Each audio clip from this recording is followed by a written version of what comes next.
Testing. Testing.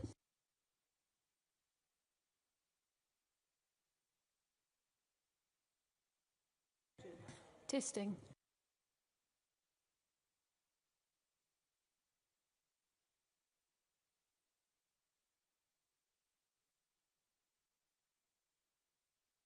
Test.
Ladies and gentlemen, the press conference will begin shortly.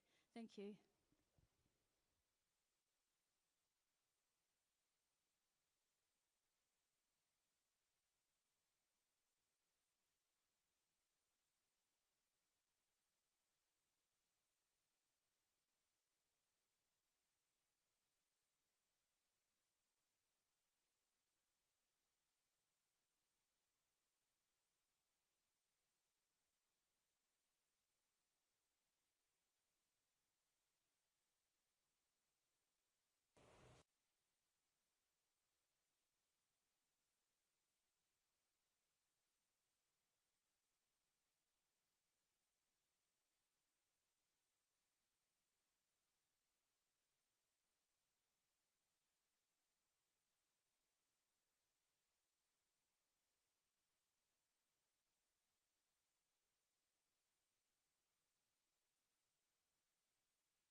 Good afternoon, ladies and gentlemen. Good to see you again. It's been a long time since Paris.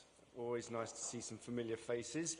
I am joined, as you can see, by the President of the IOC, Thomas Bach, by Christophe Duby, Executive Director for the Games, and by Kit McConnell, the Sports Director.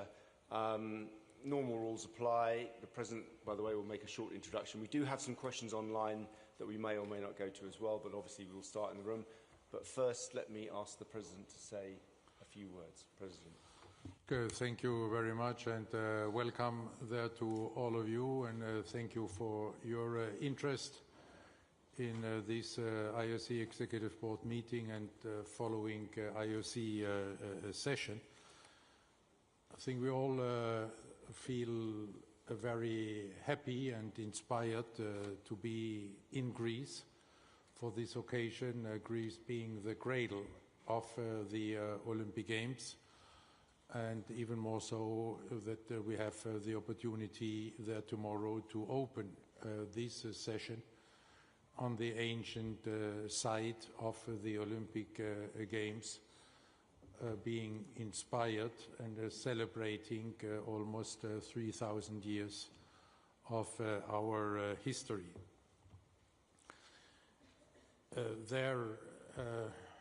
I need to mention a quote of Coubertin again, because he has a quote for almost everything.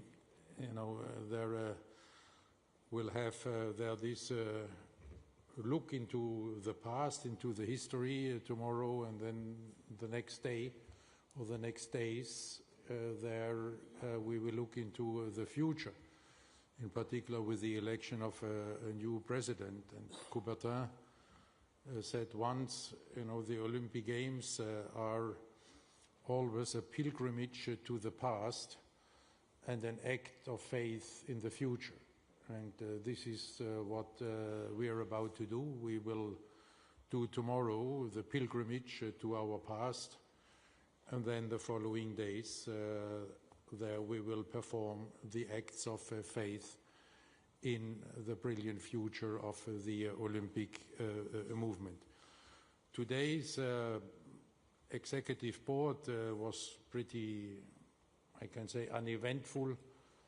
Only one real decision, and this was about putting boxing on the program of the Olympic Games in LA 2028.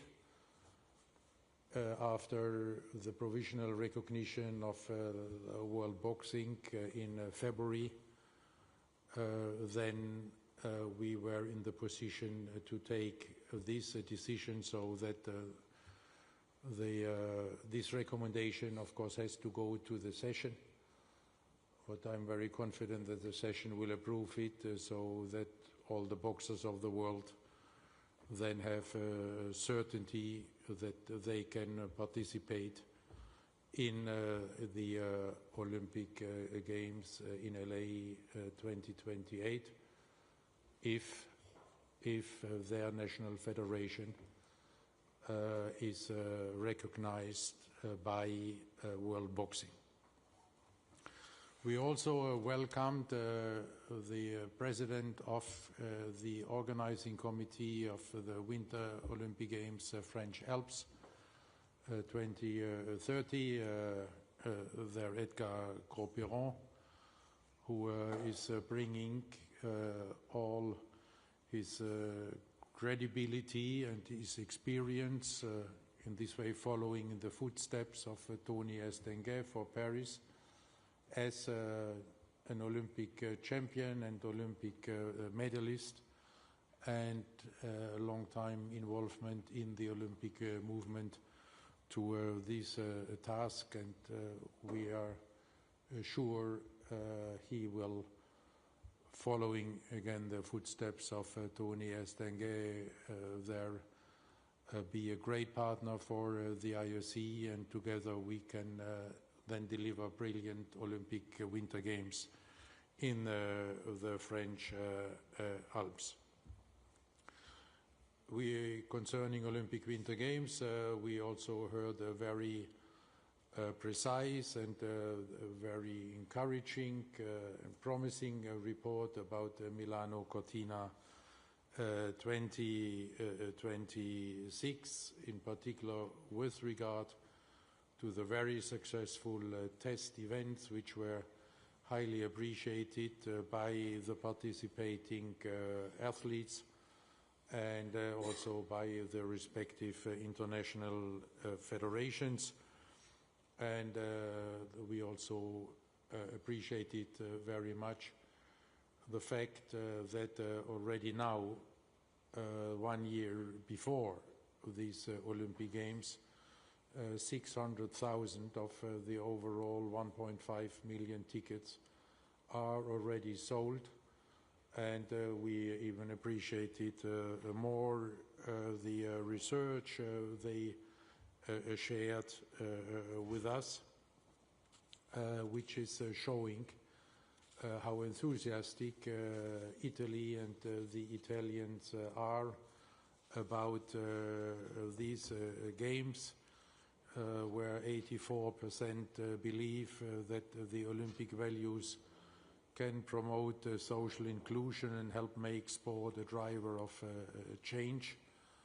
And then in particular it confirms what we have seen from the numbers in or with regard to Paris 2024, that we have indeed reconnected with the youth, with Gen Z, who is in this study concerning Milano Cortina, showing the same level of appreciation for the games as the average of the overall population, while in Paris the appreciation of Gen Z was even higher than for the average of the population. Also encouraging, the number of volunteers. They had for 18,000 positions, 100,000 applicants, all this supporting these effects of the ever-growing excitement and enthusiasm in Italy for these Olympic Winter Games. I think that's it so far, Mike. Thank you very much, President. Okay, we are open for business. We're ready for questions if you have them. I can see Carlos coming first. Yeah, Carlos, question away. Thank you. Carlos Grohmann from Reuters. Mr. President, just on the boxing side of things, does that mean that whoever is now a member of World Boxing can recommend athletes for inclusion, or is there a date by which federations will need to join World Boxing in order for their athletes to be included in the Olympics? Thank you. Well, thank you. I guess, but speaking under the supervision of Kit McConnell, that this will depend on the qualification timing. Kit?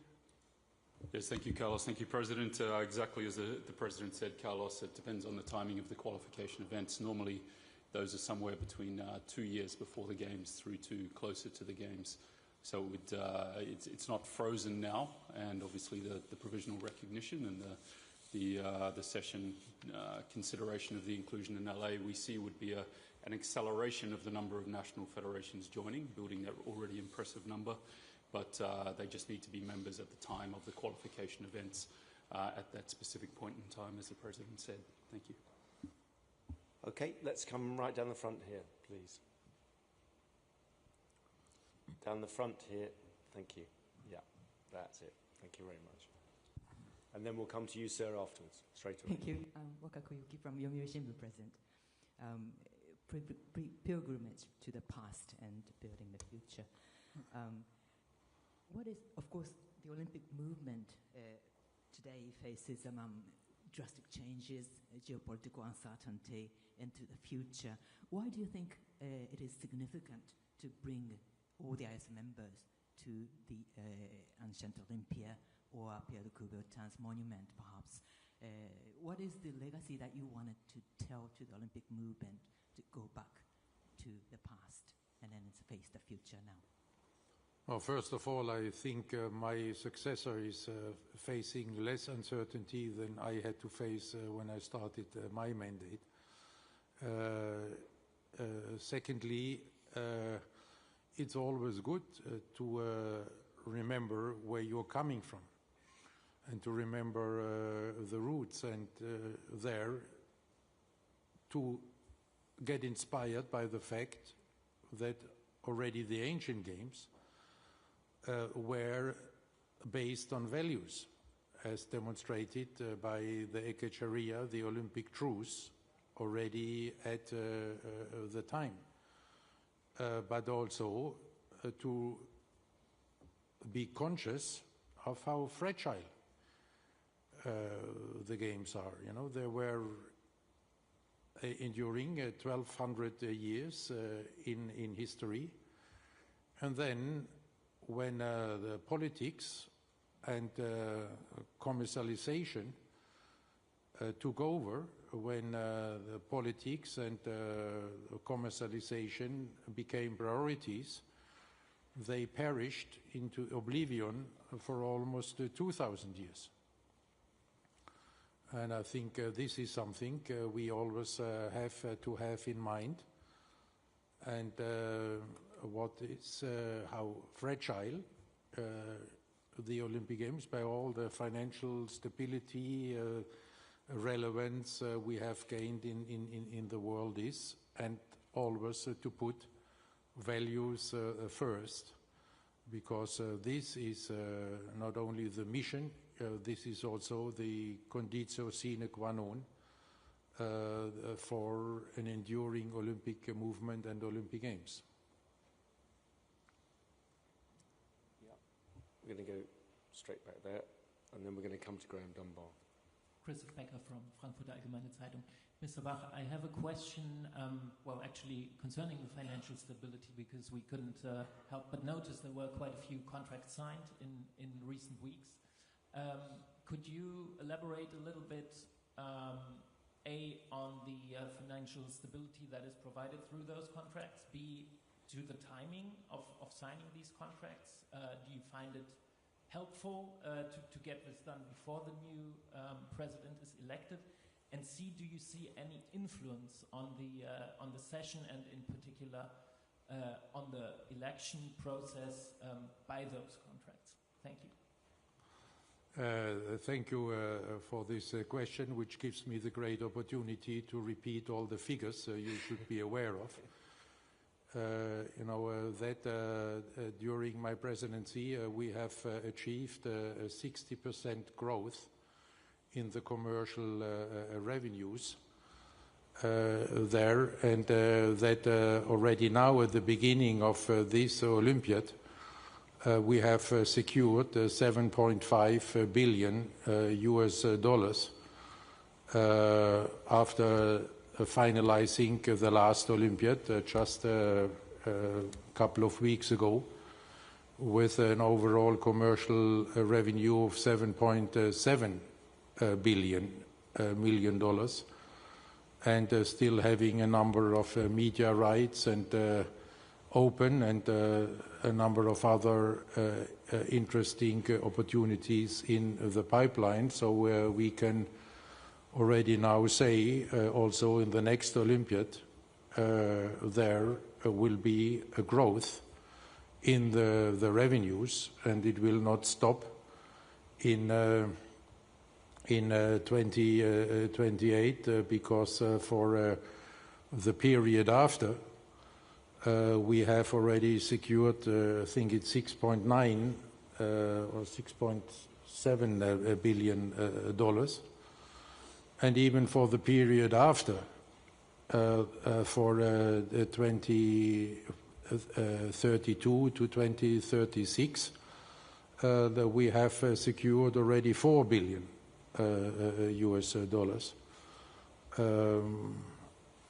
I think that's numbers which speak for themselves. If you, in particular, if you look at the overall environment, and if I look at my colleagues in other international organizations who have there to face significant decline, with the exception of maybe FIFA, but if you look at all the UN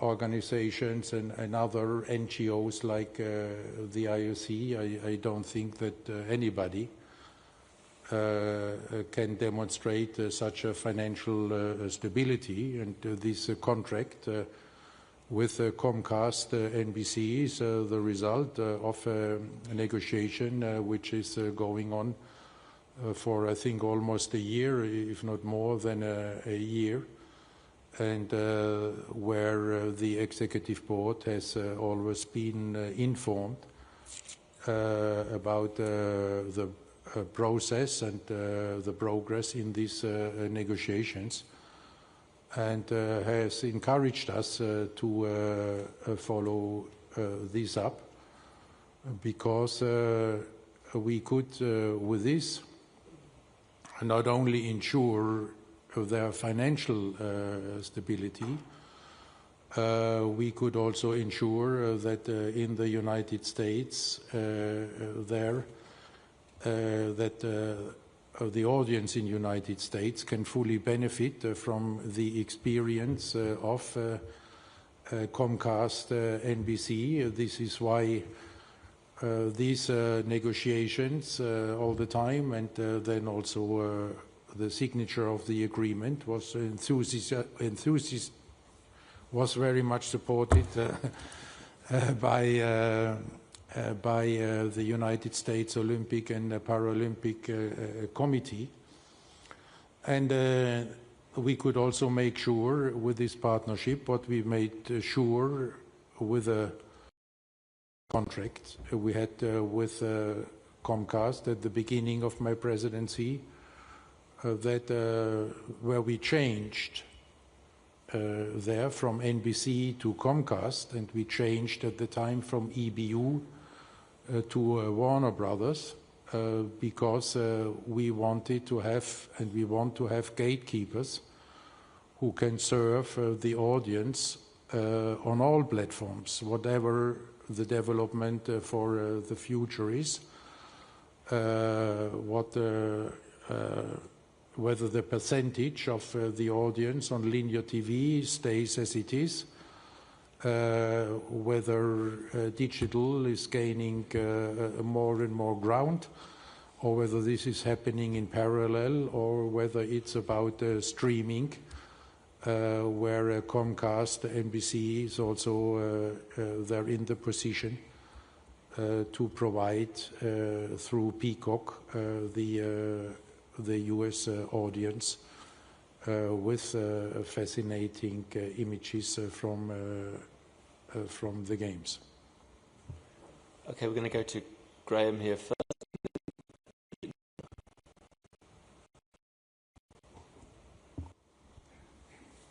Thank you very much, Mark. I forgot the second part, whether it will influence. I don't think so. I would not know how. Because, you know, 3 of the candidates are in the IOC Executive Board. The USOPC fully supported it. It's also an extension of an existing contract with an additional advantage of which we can benefit already now. So there is, we have generated income from now on.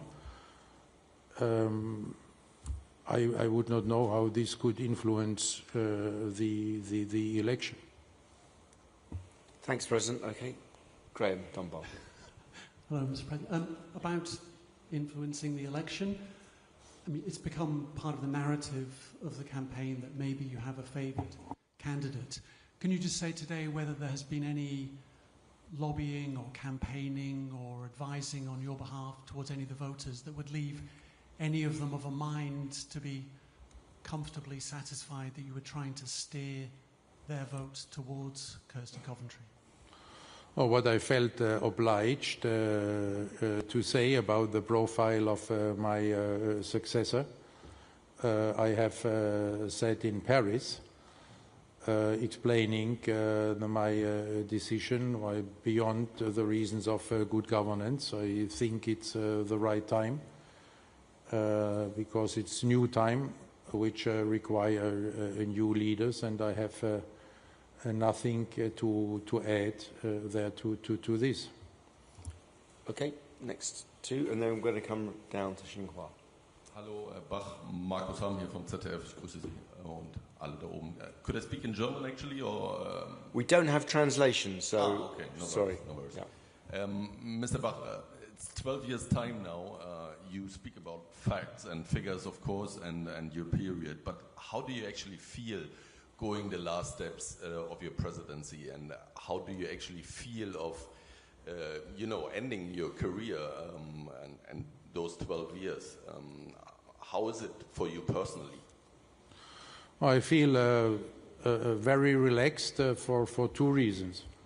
The first reason is it's the first period during all my presidency where I do not have an existential problem for the Olympic movement or the Olympic Games on my desk.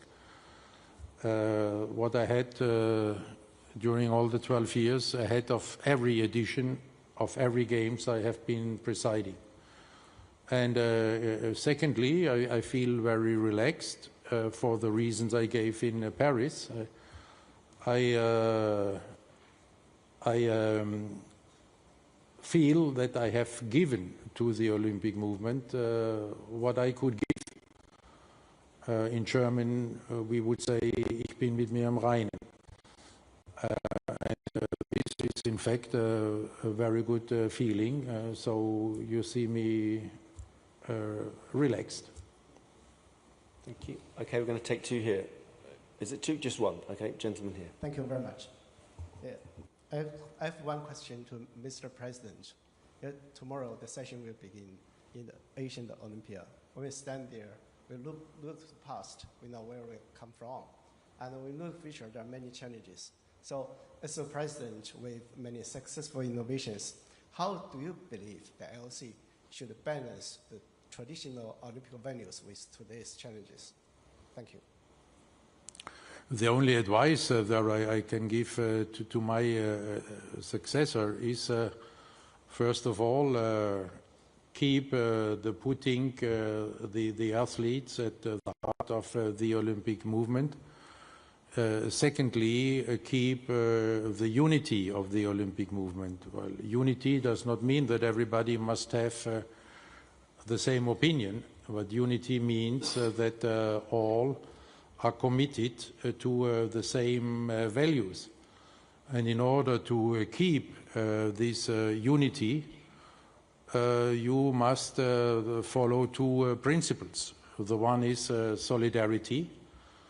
Every member, in particular every national Olympic Committee of the 206, must be treated in the same way, must have access to the benefits of the Olympic movement, and must have the chance to develop, to grow, and to try to close the gap in the Olympic movement between the privileged national Olympic committees coming from privileged countries and coming from less privileged countries. And that also means that each of these national Olympic committees must not only have a voice, but must have a vote.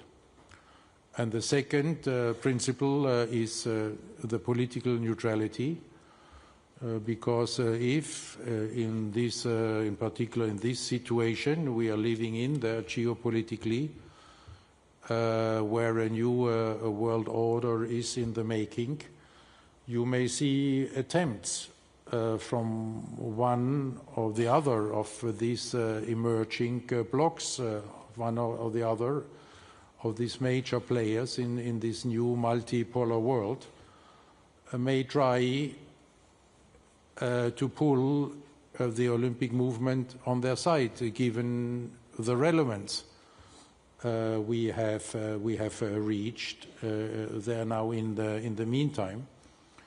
And if there the Olympic movement would take the position in favor of one or the other of these new blocs or emerging powers, then the Olympic movement would be torn away.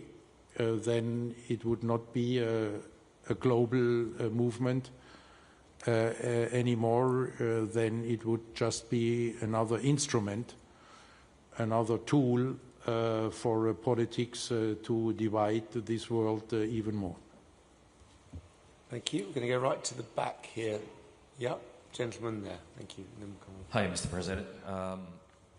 You mentioned earlier that you feel more relaxed now that your presidency is coming to an end. Looking back a little bit at your tenure at the IOC, what do you consider the most, the biggest achievement in shaping actually the IOC under your presidency? Of course, I feel you probably have a lot of emotions right now going through you. And what do you think, the key achievement of taking away of this presidency? And what do you think that you could have done something different, perhaps? No, there is, that's not up to me. What is the key achievement? We will try in the session to look back, at the achievements, and there it's very by highlighting the results of the different Olympic agendas, and there I think it's extremely difficult to put one out because these agendas, whether it's the Olympic Agenda 2020, whether it's the +5, whether it's the Olympic Artificial Intelligence Agenda, they're all jigsaw puzzles. And so, you know, the whole picture has to fit. If you can put a focus on gender equality, if you're not looking at the new sports to be attractive for the young generation, you will be disconnected, and therefore very difficult to figure one out. And then, you know, what was more difficult to organize in the interest and for the sake of the athletes, the Olympic Games in Tokyo during a pandemic, or managing to get the athletes from all the 206 NOCs to Paris without any boycott. I don't know. Is the summary of the question. I can only ask you then maybe to follow the presentation of Olympic agenda, and then you can choose one, and I will agree then with your choice. Thank you. Yeah, I think there's a gentleman down here who wanted a question.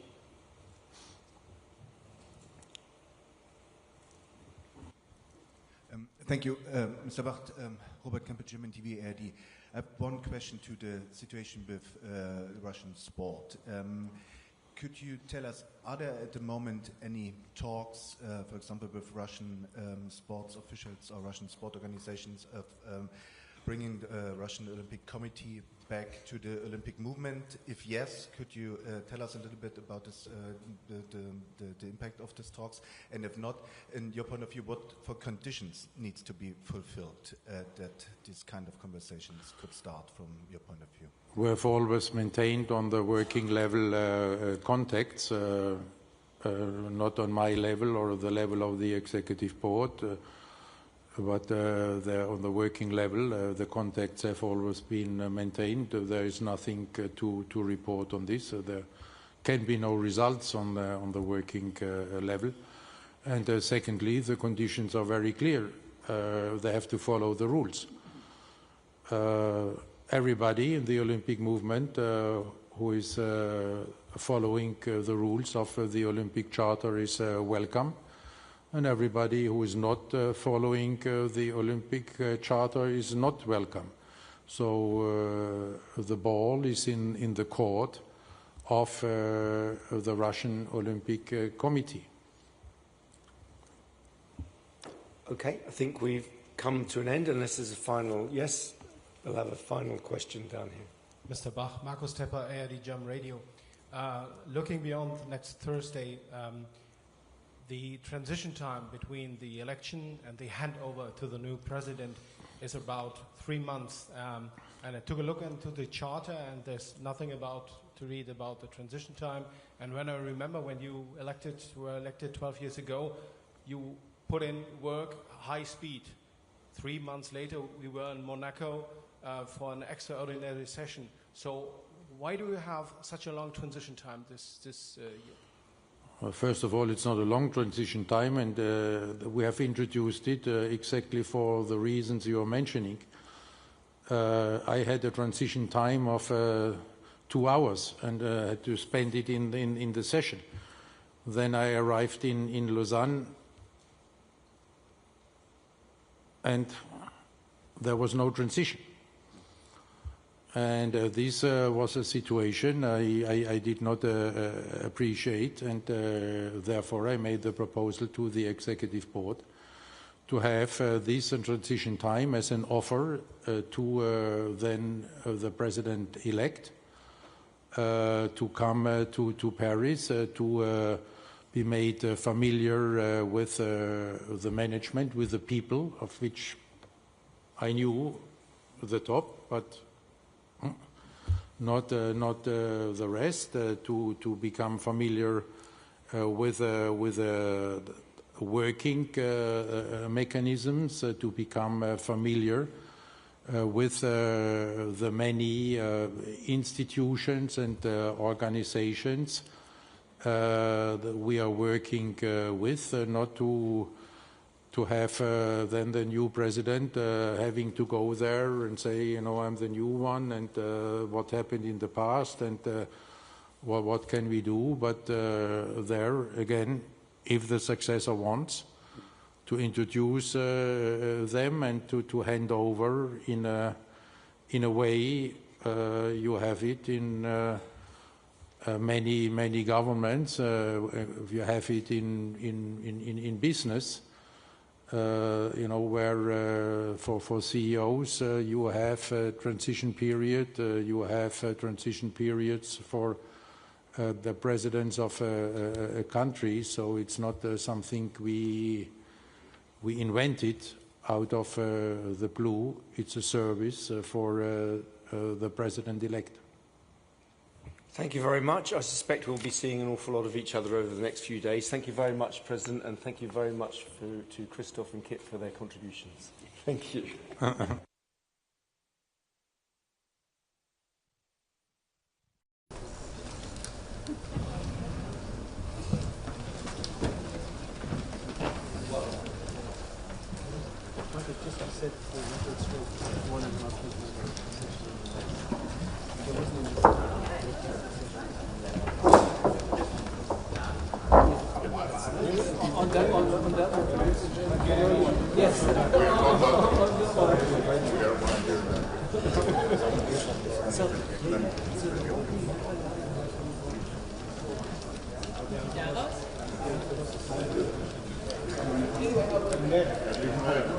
Great to have you here.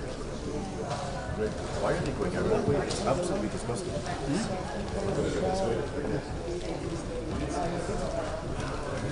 Where about it?